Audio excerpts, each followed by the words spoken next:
Okay sir.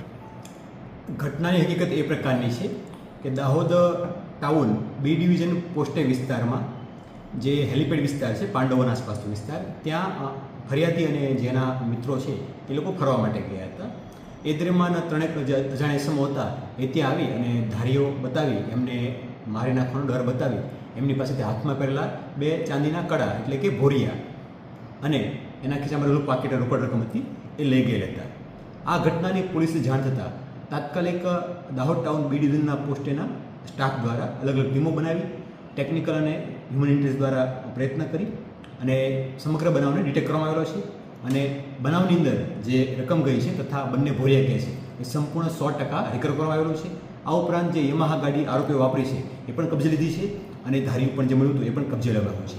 આરોપીઓ છે એ ગરબાડા તાલુકાના જેસાવાડા વિસ્તારની અંદર આવેલા ખજુરિયા ગામ છે ત્યાંના વતનીઓ છે, જેઓના નામ જોવા જઈએ તો ઇસ્માઇલ ફતિયા પલાસ, હીરાભાઈ શિકુભાઈ પલાસ અને વિપુલભાઈ રૂમારભાઈ પલાસ છે.